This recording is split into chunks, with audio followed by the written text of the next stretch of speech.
Welcome, ladies and gentlemen, to season 2 of the Melody Podcast. This season is all about the artists and how they rose from the bottom to stardom, to life before to life now. This is the Melody Artist Biography, and I'm your host, James Shelton. Let's get started. Student, now we're ready to share stories of melodies that fill the air. From rock and roll to soul and everything in between, we'll take you on a journey, it's a sonic dream. Welcome to the Melody Podcast, where music comes alive. Today we are discussing the late Toby Keith, who tragically passed away earlier this year. This is the Melody BioBonus.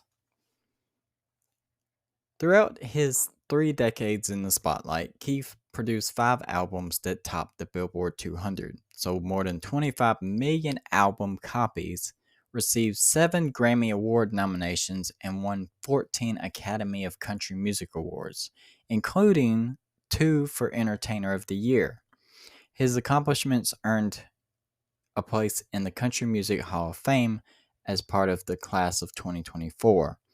The announcement arrived just one day after his February 5th death, with the induction ceremony slated for this October. So who was Toby Keith? Country singer Toby Keith was known for his songs about patriotism and partying. His career began in early 1990s with a self-titled debut album that went platinum in 1994. In reaction to the events of 9/11, Keith wrote the song courtesy of the Red, White, and Blue, the Angry American album, which struck a chord with military personnel, yet courted controversy. The 2-time Academy of Country Music Entertainer of the Year, frequently performed for U.S. military members.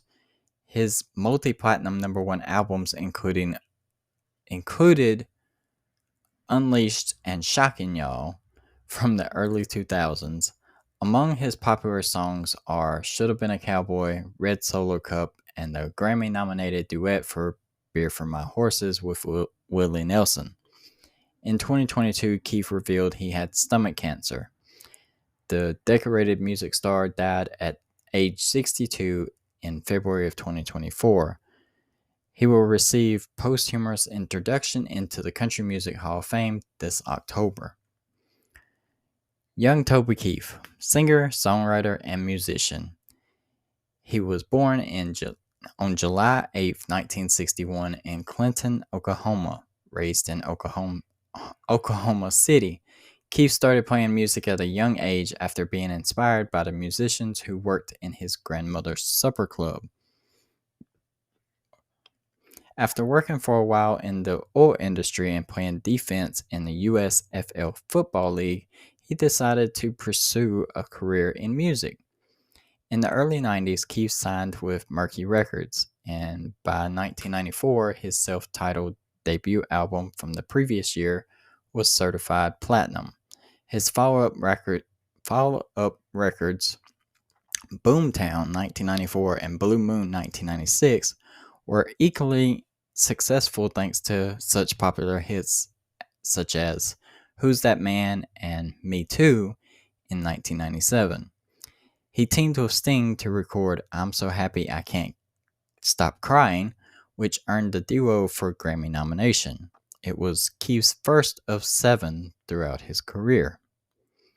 More success followed with 1999's How Do You Like Me Now, which won Album of the Year at the Academy of Country Music Awards, as Keith was named Top Male Vocalist. Next, Pull My Chain, 2001, topped the country album charts in a career first for Keith. Rounding out 2001, the singer took home his first Country Music Association Award as Male Vocalist of the Year, courtesy of the Red, White, and Blue. In 2001, Keith's father was killed in a traffic accident. The incident, combined with the events of September 11th, prompted Keith to write the controversial courtesy of the Red, White, and Blue, which was hugely popular particularly among military personnel. Released in May 2002, the song anchored his 2002 album, Unleashed, and is now a multi platinum track. Unleashed became Keith's number one album on the Billboard 200 and included a hit duet with Willie Nelson, Beer for My Horses. The tune was nominated for 2 Grammys, Best Country Song and Best Country Collaboration with Vocals. Keith was named Entertainer of the Year by the Academy of Country Music in 2002 and in 2003. He received an additional surge of media attention in 2003 when he engaged in a public clash with Natalie Maines, the lead singer of the Chicks. The two ended up trading barbs, with Maines saying that courtesy of the red, white, and blue made country music sound ignorant. Keith took even more offense to Maines saying that she was ashamed of President George W. Bush at the concert. In his own concerts, he had pictures of Maines as Saddam Hussein projected on the video screen while he played his hit patriotic anthem. Country stardom. In November 2003, he released Shockin' Y'all, which received the top of the country and pop album charts. The recording's title is a play on the military expression shock and awe from the Iraq War in his ode to the troops. American Soldier was a big success. He also continued to cultivate his good old boy image with such tracks as I Love This Bar and to show a sense of humor with Weed with Weed with Willie. That's a tongue twister. Which told the story about getting high with Willie Nelson. Shockin' Y'all earned Keith another ACM award for Album of the Year. His next effort, Honky Tonk University 2005, featured a duet with country music icon Merle Haggard on She Ain't Hooked on Me No More. The biggest single from which the album was a ballad, As Good As I Once Was, which helped Honky Tonk University top the country charts for 7 weeks. The video for the song also won the CMA Award for Music Video of the Year. White Trash with Money was released in 2006 and featured such hits as the upbeat Ode to a Good Time, Get Drunk and Be Somebody, and the wistful tune A Little Too Late. In addition to being a strong seller, the album received many positive reviews. In 2007, Keith released Big Dog Daddy and A Classic Christmas, which were both big hits with a record-buying public. That same year, he was honored by his home state with an introduction into the Oklahoma Hall of Fame. Keith and his family resolved a very difficult personal matter around this time, reaching a settlement in their lawsuit regarding the 2001 accident that killed his father. On the road a lot, Keith made some life-threatening stops along the way. In April 2008, he played 18 shows for the U.S. troops in the Persian Gulf as part of the USO tour. Keith even had to pause during one of his performances because of a mortar fire, but he returned to the stage after the attack stopped. Later that year, he starred in the big screen comedy Beer for My Horses as a small-town deputy who arrests a Mexican drug lord, which leads to the kidnapping of his girlfriend by the drug lord's brother. Keith co-wrote the screenplay and co-produced a movie which featured appearances by Ted Nugent and Willie Nelson. The film was panned by some critics, even ticket buyers with a heavy appetite for hayseed humor may be repulsed by the coarse tomfoolery, read a review in the Variety. More hit songs, Red Solo Cup, Made in America, and Don't Let the Old Man In. Off-screen, Keith continued to thrive as a performer. He released at Don't Make Me a Bad Guy in 2008, which topped the country album charts and spawned 2 hits, God Love Her and Lost You Anyway, a popular live act. Keith maintained a heavy tour schedule. His 2009 Toby Keith America's Toughest Tour featured dates in the United States and Europe. Keith released American Ride in 2009 and Bullets in the Gun in 2010, but it was 2011 that brought the singer even more critical acclaim. His 2011 album Clancy's Tavern featured the hits Made in America and Red Solo Cup, with the latter song being written by the Warner Brothers, along with Britt and Jim Beavers. After Keith heard the Vile YouTube song, he worked with The Assemble to record a version and put it on his album. The country star continued his hot streak with another album following the year, Hope on the Rocks. The album didn't fare as well as his previous, with the title track peaking at number 29 on the Billboard country music charts. He released his next album, Drinks After Work, in 2013, not long after Hope on the Rocks. The album featured popular singles Shut Up and Hold On, and debuted at number 7 on the Billboard 200 chart. In 2014, Keith released the single Drunk Americans from the album 35 Miles Per Hour Town. The album was released in 2015, the same year Keith was inducted into the Songwriters Hall of Fame. In 2017, Keith signed on to perform at Donald Trump's pre-inauguration concert at the Lincoln Memorial on January 19th.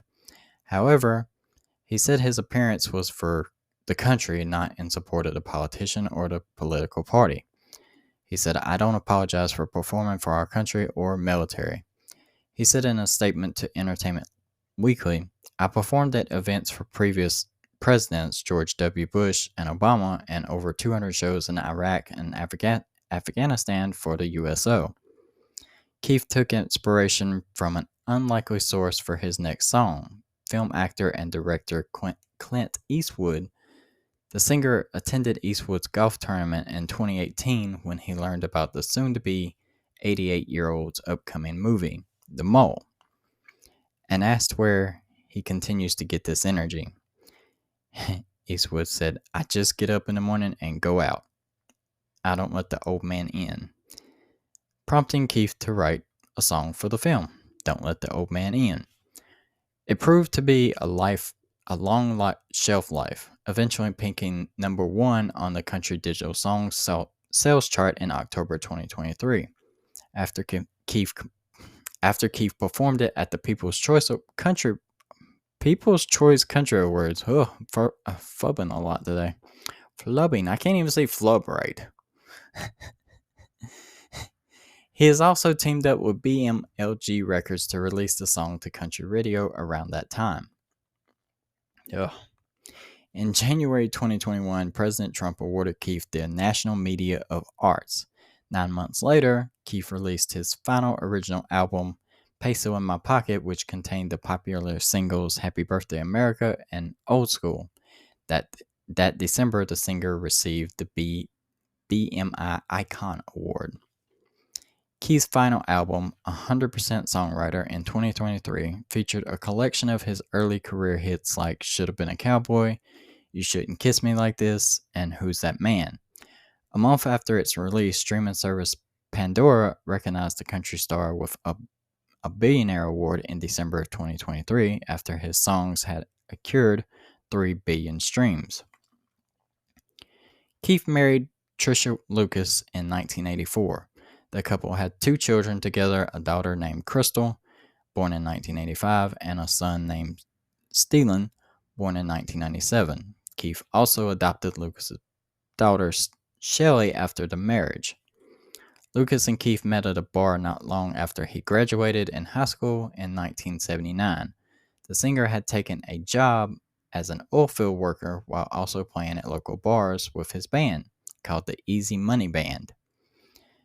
"I was 19 and he was 20, Lucas told People magazine. "He was just one of those larger-than-life guys, full of confidence." The couple dated for 3 years before tying a knot in 2006. Lucas helped Keith start the Toby Keith Foundation to help children and their families battling cancer. Crystal became a musician just like her father, but has stepped back from the spotlight in recent years to focus on raising her 2 daughters. Steelen is a real estate investor. In June 2022, Keith revealed that he had been undergoing treatment for stomach cancer since fall of 2021. He underwent surgery and received chemotherapy and radiation treatments over the course of 6 months. Still, he was eager to begin performing again. "I am looking forward to spending this time with my family, but I will see the fans sooner than later. I can't wait, he said. In a December 2022 interview with CMT Hot 20, the singer said that he felt optimistic about his prognosis. By June 2023, Keith indicated that the treatments were working, telling the Oklahoma man his tumor had shrunk by 1/3 and that his health was improving. Keith attended the 2023 People's Choice Country Awards in September, where he received the Country Music Icon Award. After his acceptance speech, Keith sang Don't Let the Old Man In for his first live performance since his diagnosis. He also played at Park MGM in Las Vegas for 3 nights in December. However, his improved health didn't last. Keith died peacefully on February 5th, 2024, according to an announcement on his website. The 62-year-old was surrounded by his family at the time of his death. Weeks later, on March 18th, the Country Music Association announced that Keith had been voted into the Country Music Hall of Fame and will be posthumously inducted as part of the 2024 class during a ceremony in October.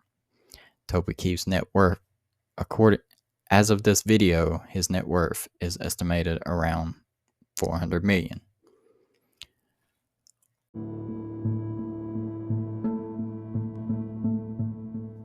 Toby Keith was a part of my childhood, and I will continue to listen to his songs, especially during Memorial Day or the 4th of July with all his patriotic songs. It was one of the many tragic musical artist deaths this year, along with Tony Bennett and Dickie Betts. He will live on through his music. We have to thank people like Toby Keith for doing the unthinkable, creating controversial songs to break the generations. Toby is only one of many other artists who have paved the way for the future artists and their generations. We salute you, Toby. Rest in peace, brother. If you enjoyed this bonus episode, please consider rating and following to get notified on new episode releases. Also, go tell your friends and family about this podcast. Thanks for listening.